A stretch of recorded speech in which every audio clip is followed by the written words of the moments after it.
আসসালামু আলাইকুম। আজকে আমরা আলোচনা করব ওয়ার্ডপ্রেস এর চাইল্ড থিম সম্পর্কে। আজকের টপিক গুলো হবে এমন যে আসলে ওয়ার্ডপ্রেস এর চাইল্ড থিম বলতে কি বোঝায়? আমরা ওয়ার্ডপ্রেস এর চাইল্ড থিমটাকে কেন ব্যবহার করব এবং কিভাবে আমরা চাইলে একটা থিমের এই চাইল্ড থিম গুলোকে তৈরি করতে পারি স্ক্র্যাচ থেকে। ওকে? সো আমি যদি সংজ্ঞা দেই, সংজ্ঞা দেওয়ার আগে আমি একটা কাজ করি। আমার এখানে একটা ওয়ার্ডপ্রেস ইনস্টল করা আছে। আমি এখানে চলে আসলাম। আমি যদি অ্যাপিয়ারেন্স থেকে থিমস এর মধ্যে ক্লিক করি, তাহলে এখান থেকে আমি কিছু থিমস কে দেখতে পাচ্ছি। এটা আমাদের ডেভেলপ করা একটা থিম। আর এগুলো হচ্ছে আমাদের ওয়ার্ডপ্রেস এর প্রি-বিল্ট থিম। আমরা দেখতে পাচ্ছি, রাইট? Pre-built theme. আমরা চাইলে যেকোনো থিমেরই চাইল্ড থিমটাকে তৈরি করতে পারি। তাহলে আগে আমরা শিখি যে আসলে চাইল্ড থিম বলতে কি বোঝায়। চাইল্ড থিম বলতে বোঝায় যে আপনি যখন কোন একটা থিমের চাইল্ড থিমটাকে তৈরি করবেন, আপনি ওই মেইন থিমের সকল ধরনের ফিল, ডিজাইন, ফাংশনালিটি সবকিছুকে পেয়ে যাবেন আপনার চাইল্ড থিমে। বাট যেটা চাইল্ড থিমের অ্যাডভান্স বলতে পারি আমি যে কেন আমরা ব্যবহার করব, তাহলে এমন হতে পারে যে মোস্ট অফ দ্য কেস আমরা দেখি আমরা যখন কোন একটা থিমের মধ্যে কোনো কিছুকে এডিট করি, লাইক আপনি কোন সিএসএস এডিট করতে পারেন, আপনি কোন পিএইচপি কোড লিখতে পারেন, হোয়াটএভার। ধরলাম আপনি কোন একটা কাস্টম এডিট করেছেন আপনার কোন একটা থিমের মধ্যে, কোন একটা পার্টিকুলার কাজের জন্য। এখন যে ঘটনা ঘটবে যখন এই থিমটা আপগ্রেড হবে, যখন নতুন কোনো ভার্সন রিলিজ দিবে এই থিমের এবং এই থিমটা আপডেট নিয়ে ফেলবে, তখন যেটা হবে আপনার করা ওই কোডগুলো এখান থেকে মুছে যাবে বা ডিলিট হয়ে যাবে। এই প্রবলেম গুলো দূর করার জন্য আমরা সাধারণত চাইল্ড থিম ব্যবহার করি। চাইল্ড থিম যখন আপনি ব্যবহার করবেন, আপনি যখন কোনো কিছুকে নিজে থেকে এডিট করবেন, লাইক কোনো একটা সিএসএস হতে পারে, কোনো একটা ডিজাইন হতে পারে, কোনো একটা পিএইচপি কোড হতে পারে, কোনো ফাংশনালিটি হতে পারে, হোয়াটএভার। আপনি যখন কোনো কিছুকে এডিট করবেন, আপনার মেইন থিমটা যতবারই আপডেট হোক না কেন, আপনার করা ওই কোডগুলো ঠিকই থেকে যাবে। সো এটি হচ্ছে আমাদের সবথেকে বড় একটা মেইন অ্যাডভান্টেজ চাইল্ড থিম ব্যবহার করার। এখন আমরা তাহলে দেখি যে একটা চাইল্ড থিমটাকে কিভাবে ডেভেলপ করা যেতে পারে স্ক্র্যাচ থেকে। এখানে আপনি দেখতে পাচ্ছেন এটা আমাদের ডেভেলপ করা থিম, ওন ডেভেলপড থিম। এখানে আমাদের দেখা যাচ্ছে ৩ টা ডিফারেন্ট থিম। আমরা চাইলে যেকোনো একটা থিমের চাইল্ড থিমটাকে তৈরি করতে পারি। যেকোনো থিম। আপনি যে থিম খুশি আপনি চাইলে সেই থিমের একটা চাইল্ড থিম তৈরি করতে পারেন। লেটস সে আমি এখানে ধরলাম 2021 আমি যদি এই থিমটাকে অ্যাক্টিভ করি, এখন আমাদের অ্যাক্টিভ করা আছে এই থিমটা। আমি যদি আপনাদের এই থিমটা যদি একটু ভিজিট করে দেখাই, তাহলে আমরা এই থিমের একটা ইয়েতে যেতে পারলাম। আমি যদি এখানকার ব্লগ দেখি তাহলে আমি এখানকার ডেভেলপার ব্লগ পোস্ট গুলোকে দেখতে পাবো। কাইন্ড অফ দেখা যাচ্ছে, রাইট? Anyway, fine. আমরা একটা কাজ করি, আমরা এখান থেকে যেকোনো অন্য একটা থিমকে অ্যাক্টিভ করে নিচ্ছি, যেটা আমাদের ওয়ার্ডপ্রেসে প্রি বিল্ড, লাইক 2021 টাকেই না হয় অ্যাক্টিভ করে নিলাম আমি এখান থেকে।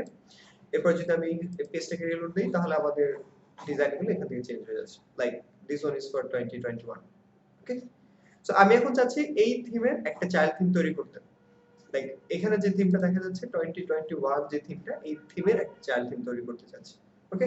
সো এটা করার জন্য আমাকে যেটা প্রথমে করতে হবে, আমি যদি এটাকে একটু ওপেন করে নিই, আমি এখানকার থিমের ফাইলগুলোকে ওপেন করলাম। 2021 এখানে আছে, আমি এটাকে সাবলাইম টেক্সট একটু ওপেন করে নিচ্ছি এখান থেকে। সো এর পাশে দেখেন 2021 টা চলে এসেছে। তো চাইল্ড থিম তৈরি করার জন্য আমাদের প্রথম যে স্টেপটা করতে হবে, আমাদের চাইল্ড থিমের জন্য এখানে একটা ফোল্ডার ক্রিয়েট করতে হবে। সো আমি এখানে এসে একটা ফোল্ডার তৈরি করলাম। নিউ একটা ফোল্ডার। সো এই ফোল্ডারের নামটা হবে এরকম, আমাদের মেইন থিমের যে ফোল্ডার নামটা আছে, আমি নামটাকে কপি করব। কপি করে আমাদের চাইল্ড থিমের এখানে এসে হুবহু সেই নামটাকে পেস্ট করে দিলাম। এরপর একটা ড্যাশ দিয়ে আমি বলবো চাইল্ড। চাইল্ড। তাহলে আমাদের চাইল্ড থিমের ফোল্ডার স্ট্রাকচারটা কেমন হবে? আমরা প্রথমে একটা ফোল্ডারকে ক্রিয়েট করব। আমাদের প্যারেন্ট থিমের যে নামটা থাকবে সেই নামটাকে আমি হুবহু কপি করব। কপি করার পর একটা ড্যাশ দিয়ে আমি বলবো কি চাইল্ড। সো আমি আপাতত এতটুকু করে রাখলাম। এরপর যদি আমি আমার অ্যাপিয়ারেন্স এ সেই পেজটাকে রিলোড দেই, আমি কোনো কিছুই করিনি, জাস্ট একটা ফোল্ডারকে তৈরি করেছি। সো এখন পর্যন্ত কোনো কিছু এখানে নেই। আচ্ছা, এখন আমরা একটা কাজ করতে পারি, আমরা আমাদের মেইন যে প্যারেন্ট থিমটা আছে, এই যে প্যারেন্ট থিম, আমি এখানে চলে আসলাম। এখানে আপনারা অনেকগুলো পেজ দেখতে পাচ্ছেন, এগুলো আমাদের বাই ডিফল্ট পেজ দেয়া থাকে। ওকে? সো আমি একটা কাজ করলাম, আমি এই পেজগুলো থেকে এখানে আপনি দেখতে পাচ্ছেন screenshot.png, এটা আমাদের সাধারণত আমাদের এই ভিউটা দিয়ে থাকে। এই যে থিমের এই প্রথম যে ভিউটা দেখতে পাচ্ছেন, এই ভিউটা দিয়ে থাকে। সো আমি এই পেজটাকে নিব। আর নিচে আপনি দেখতে পাচ্ছেন style.css, আমরা এটাকেও নিব। আমাদের এই দুটো দরকার হবে। সো আমি একটা কাজ করি, আপাতত screenshot.png টাকে নিয়ে আসলাম এখান থেকে। নিয়ে এসে আমরা আমাদের করা চাইল্ড থিমের মধ্যে পেস্ট করে দিচ্ছি। আমরা জানি আমাদের রিকোয়ার্ড দুটো ফাইল থাকে, একটা ইনডেক্স এবং একটা style.css, চাইল্ড প্রতিটা ওয়ার্ডপ্রেস থিমের জন্য। আমরা যেটা করব, আমরা এখান থেকে শুধুমাত্র css ফাইলটাকে ক্রিয়েট করে নিচ্ছি। এখন বলতে পারেন যে ভাই আপনি শুধুমাত্র css কেন বলতেছেন, বাকি ফাইলগুলোকে কেন নিচ্ছেন না? চাইল্ড থিম যেটা করে যে চাইল্ড থিমটা সাধারণত প্যারেন্ট থিমটাকে ওভাররাইড করার জন্য ব্যবহার করা হয়। ওভাররাইড ওভাররাইড কি জিনিস? আপনি যখন বুটস্ট্র্যাপে কোড করেন, লাইক আপনি যদি বুটস্ট্র্যাপের কোনো একটা ক্লাস লিখে ওখানে সিএসএস করেন, নিজে থেকে কাস্টম সিএসএস করেন, তাহলে যেটা হবে তার প্রিভিয়াস যেসব প্রিবিল্ড সিএসএস করা ছিল সেগুলো রিপ্লেস হয়ে যায় বা ওভাররাইড হয়ে যায়। সো চাইল্ড থিমটা হচ্ছিল কোন একটা জিনিসকে ওভাররাইড করার জন্য ব্যবহার করা হয়। ঠিক আছে? সো আমি এখানে পেজগুলো তৈরি করে রাখি। আমি কিছুক্ষণ পর আপনাদেরকে বলবো ওভাররাইড কিভাবে ইউজ করেন। সো আমি এখানে এসে একটা functions.php নামে আরেকটা ফাইল তৈরি করব। ওকে? সো আমি এখানে তিনটা ফাইলকে তৈরি করে ফেলছি। style.css, function.php আর আমাদের screenshot.php। আমি এখানে আসলাম, আসার পর আমি এই সেকশনটাকে ইনলোড দিচ্ছি, পুরো পার্টটাকে। ওকে, এখন পর্যন্ত আপনি যদি একটু নিচের দিকে তাকান, আপনি একটা বলা হচ্ছে ব্রোকেন থিমস। আমাদের এখানে একটা থিম আছে, বাট এটা broken. Template is missing, index.php something কোন একটা এরর তারা আমাদেরকে দেখাচ্ছে। দেখতে পাচ্ছেন template header in the style.css, মানে style.css এর মধ্যে আমাদের কিছু কোড দরকার যেটা আমাদের এখানে মিসিং আছে। তাহলে আমরা একটা কাজ করি, আমরা আমাদের কোডগুলোকে এখান থেকে করার একটু ট্রাই করি। এইজন্য আমি পুরো পার্টটাকে ধরলাম, সাবলাইম টেক্সট এসে ওপেন করে দিলাম। এখান থেকে style.css ফাইলটাকে আমি একটু ওপেন করে নিচ্ছি। এবার আমি যে কাজটা করব, আমি আমার ওয়ার্ডপ্রেস এর সাইটে চলে যাচ্ছি। আমরা জানি আমাদের ডেভেলপার ওয়ার্ডপ্রেস সাইটের ঠিকানা হচ্ছে developer.wordpress.org। আপনি এখানে এসে থিমের মধ্যে এসে সার্চ করতে পারেন থিমস থেকে, কিংবা আপনি যদি চান আপনি এই পাশে এসে বলতে পারেন child theme style sheet in WordPress. আপনি এটা গুগল করে এটাকে সার্চ করে ফাইন্ড আউট করতে পারবেন। এই যে প্রথমে চলে আসছে। ওকে, সো আমরা এখান থেকে এটাকে ক্লিক করে নিচ্ছি। দুটো অপশন, এক আপনি এখান থেকে চাইল্ড থিমের এটাকে সিলেক্ট করতে পারেন এখান থেকে সার্চ করে, অথবা আপনি সরাসরি গুগলে সার্চ করলে আপনি পেয়ে যাবেন। আমরা এখানে দেখতে পাচ্ছি চাইল্ড থিমের অপশনটা এখানে দেয়া আছে, রাইট? আমি যদি একটু স্ক্রল ডাউন করি এখান থেকে, এখানে আসলে আপনি দেখতে পাবেন create a style sheet file. So this is the thing. আমরা এইটুকুকে এখান থেকে কপি করব। কপি করে আমরা আমাদের style.css এর মধ্যে এটাকে আমি পেস্ট করে দিলাম। ঠিক আছে? সো আমি একটা কাজ করি, এটা প্যারেন্টের যে css ফাইলটা ছিল সেটাকেও আমি একটু ওপেন করে নিই এর পাশে। ওকে, এটা ছিল আমাদের প্যারেন্ট থিমের css ফাইল, আর এটা আমরা মাত্র যেটাকে তৈরি করব। সো প্রথমে আমাদেরকে থিমের নাম দিতে হবে। আমাদের থিমের নাম 2021 child. 21 child. So this is the name, theme name, theme URI, থিমটা কোথায় আছে এটা আমাদেরকে বলতে হবে এখানে।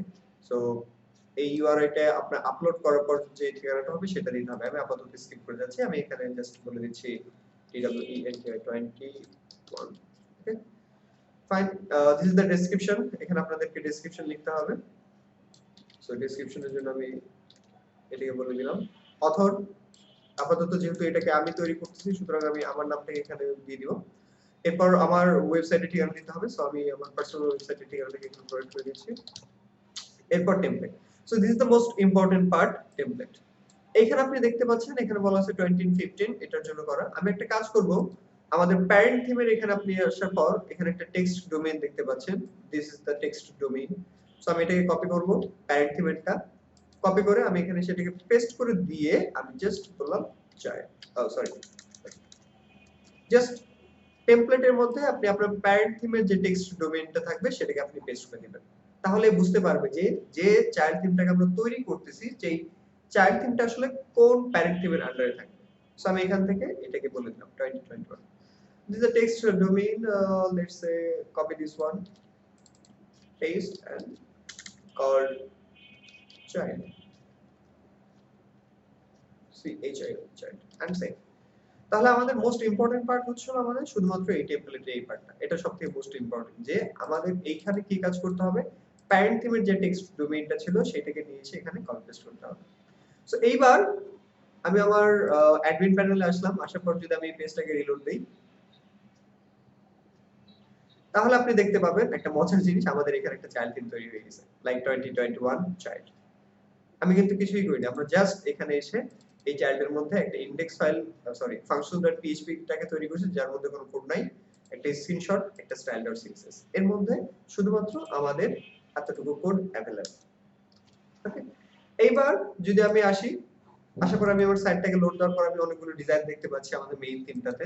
আমি যদি এই পেজে যাই তাহলে এখানেও ডিজাইন দেখা যাচ্ছে, আপনি দেখতে পাচ্ছেন। সো এইবার আমি যে কাজটা করব, আমি আমার চাইল্ড থিমটাকে অ্যাক্টিভ করে দিব। সো আমি এখানে এসে অ্যাক্টিভে ক্লিক করলাম। আমি যখন এখানে এসে অ্যাক্টিভে ক্লিক করলাম, অ্যাক্টিভ হয়ে গেছে আমাদের চাইল্ড থিমটা। এই যে চাইল্ড থিমটা অ্যাক্টিভ কিন্তু, হ্যাঁ। এইবার যদি আমি আমার মেইন পার্টে আসি, আমি পেজটাকে রিলোড দিব। যদি এই ডিজাইন গুলো আগের মতোই থাকে এবং ফাংশনালিটি আগের মতোই থাকে, দ্যাট মিন্স আমাদের চাইল্ড থিমটা ওকে। বাট যদি সামহাউ এই ডিজাইন গুলো ডিস্টার্ব হয়ে যায়, এর মানে হলো আমরা আমাদের চাইল্ড থিমটাকে তৈরি করতে পারি। সো দেখেন আমি এখানে রিলোড দিলাম, আগের মতোই আছে। আমি ব্লক ফাংশনালিটি গুলো দেখি, আগের মতোই আছে। কোনো কিছু কিন্তু চেঞ্জ হয়নি। আমাদের ডিজাইন ফাংশনালিটি ঠিক প্রিভিয়াস মেইন থিমে যেমন ছিল ঠিক তেমনই রয়ে গেছে। দেখতে পাচ্ছেন? জাস্ট তারা তাদের কপি ভার্সনটাকে এখানে তৈরি করে ফেলছে চাইল্ড থিমের মধ্যে। So this is the main part একটা চাইল্ড থিমের। যখন আপনি একটা চাইল্ড থিম তৈরি করবেন, সকল ধরনের ডিজাইন, সকল ধরনের ফাংশনালিটি আমাদের এই চাইল্ড থিমের মধ্যে চলে আসবে অটোমেটিক্যালি। এবার আমরা একটা মেইন এক্সাম্পল দেখি। লেটস সে আপনি চাচ্ছেন যে আপনার এইখানে প্যারেন্ট থিমের মধ্যে ইনডেক্স ফাইলের মধ্যে যে কোডগুলো আছে সেগুলোকে আপনি ওভাররাইট করতে চান। লাইক আপনি চাচ্ছেন আপনার করা এডিট কোডগুলো যেন এখানে থাকে। তাহলে কি করতে হবে? আপনি আপনার সিম্পল চাইল্ড থিমের মধ্যে যাবেন। যেকোনো একটা, আমি এখান থেকে একটা ফাইল তৈরি করলাম। লেটস আমি বললাম index.php। আমরা জানি আমাদের index.php টা সাধারণত ব্লগ পেজের জন্য থাকে। লাইক আমরা যখন কোন একটা পেজকে এই সেটিং অপশন থেকে, সেটিং থেকে যদি আমি রিডিং এর মধ্যে যাই, যাওয়ার পর এখান থেকে এই যে ব্লগ পোস্ট পেজ হিসেবে একটা পেজকে আমরা এখান থেকে সিলেক্ট করে দিচ্ছি। এখানে আমরা যে পেজটাকে সিলেক্ট করি ওই পেজের ডিজাইন গুলো আসে সাধারণত index.php এই পেজ থেকে, রাইট? সো এই পেজের ডিজাইন, এই পেজের ফাংশনালিটি সবকিছুর জন্য রেসপন্সিবিলিটি কোনটা? আমাদের এই পেজটা, মানে এই ব্লগ পেজটা। আপনার ওইখানে যে ডিজাইনটা থাকবে ব্লগ পেজের মধ্যে সেই ডিজাইনটা আমরা দেখতে পাবো। বাট এখন দেখা যাচ্ছে কোনো ধরনের ডিজাইন নাই। কেন নাই? বিকজ অফ আমরা এইখানে এসে index.php নামে একটা ফাইলকে তৈরি করেছি যার মধ্যে কোনো কিছু দেইনি। এটা ওভাররাইড হয়ে গেছে। মানে প্যারেন্টের যে index.php ছিল সেটাকে বাদ দিয়ে সে চাইল্ডে index.php টাকে এখানে কাজ করতেছে। আমি যদি এখানে এসে সিম্পল একটা h1 ট্যাগ দিই, আমি যদি বলি this is our child index file and save, just এতটুকু বললাম। বলার পর আমি যদি এই পেজটাকে রিলোড দেই তাহলে আপনি দেখতে পাবেন this is our child index file। এর মানে হলো সে কিন্তু তার প্যারেন্টের যে index.php ছিল সেটাকে সে বাদ দিয়ে ফেলছে। সেটাকে বাদ দিয়ে আপনি যে নিজের যে index.php টাকে করতেছেন এটাকে সে ওভাররাইট করে দিচ্ছে। So this is the thing, main thing, like overwrite করা। আপনার প্যারেন্ট থিমটা যতবারই আপডেট হোক না কেন, যতবারই আপগ্রেড হোক না কেন, আপনার এই করা নিজস্ব যে কোডগুলো থাকবে বা নিজস্ব যে ফাইলগুলো থাকবে এগুলো এক্সিস্ট করবে। এই জিনিসগুলো কিন্তু আমাদের অনেক বেশি দরকার হয়। আপনি যখন কোনো একটা ক্লায়েন্টে কাজ করবেন, আপনার অনেক সময় দেখা যাচ্ছে যে নিজে থেকে অনেকগুলো কোড করার প্রয়োজন হচ্ছে। তো যেটা প্রবলেম হয়, ক্লায়েন্ট তো বুঝবে না। অটোমেটিক্যালি যদি সামহাউ কখনো আপডেট নিয়ে ফেলে আপনার এই থিমটা, তাহলে কিন্তু আপনার সাইটটা আবার পূর্বের অবস্থায় ফেরত চলে যাবে। আপনার করা ডিজাইন, আপনার করা ফাংশনালিটি এগুলো কিন্তু এখান থেকে গায়েব হয়ে যাবে। সো বেটার হয় আপনি যখনই কোনো একটা থিমে কাজ করবেন, আপনি যদি মনে করেন এখানে আপনাকে কোনো কাস্টম সিএসএস গুলো করতে হচ্ছে কিংবা কোনো কাস্টম ফাংশনালিটি তৈরি করতে হচ্ছে, আপনি নিজের মতো করে একটা চাইল্ড থিম তৈরি করে নেবেন। কাইন্ড অফ দিস, আমি যেভাবে তৈরি করলাম। আমি এখানে ইন্ডেক্সিং করছি। জাস্ট এইভাবে তৈরি করে নেবেন। আমাদের মেইন কাজটা হচ্ছিল কোনটা? মেইন কাজটা হলো এই style.css এর মধ্যে এসে, আমি ফাইলটাকে ডিলিট করে দিচ্ছি। এইখানে এসে এই টেমপ্লেটটাকে আপনার প্যারেন্ট থিমের নামটাকে দিয়ে কল করে দেবেন। আপনি যদি এটা কল করেন তাহলে আপনার প্যারেন্ট থিমের সব ফাংশনালিটি আপনি এখানে পেয়ে যাবেন। আপনি একটা কাজ করতে পারেন, এখানে যেমন আমাদের এখানে দুটো ফাইল তৈরি করা আছে। আপনি সিম্পল আপনার প্যারেন্ট থিমের এই ফাইলগুলোকে কপি করে আপনি এখানে দিয়ে দিতে পারেন। লাইক ফাইল প্যারেন্ট থিমের functions.php টাকে কপি করলেন, কপি করে আপনি এখানে পেস্ট করে দেন চাইল্ড থিমের মধ্যে। ওকে? বা আপনি যে পেজটাকে নিয়ে কাজ করতে চান সেই পেজগুলো কোডগুলোকে আপনি এখানে এসে রেখে দিবেন। এখন আপনি যত এডিট করেন না কেন function.php তে আপনার মেইন যে প্যারেন্ট থিমটা ছিল সেটা সে কাজ করবে, বাট প্যারেন্ট থিমটা যদি আপডেট নেয় তাহলে কোনো সমস্যা হবে না। So this is the simple way একটা চাইল্ড থিম তৈরি করার। আমরা চাইলে যে কোনো পেজকে নিজের মতো করে এখান থেকে এডিট করতে পারি। ওকে? সো আই হোপ আপনারা এনজয় করছেন এই পুরো বিষয়টা। আমি আপনাদেরকে সাজেস্ট করব যখন আপনারা ক্লায়েন্টের কাজ করবেন বা যখনই আপনাদের কোনো একটা কাজ করতে হবে ওয়ার্ডপ্রেস এর থিম নিয়ে, যদি এমন কখনো ফিল করেন যে আপনার ওয়ার্ডপ্রেস এর মধ্যে কাস্টম কোনো কোড করতে হবে, আমি সাজেস্ট করব আপনারা একটা চাইল্ড থিম তৈরি করে নেন। তাহলে কোনো ইস্যু থাকবে না। Okay? So that's it for today. আল্লাহ হাফেজ।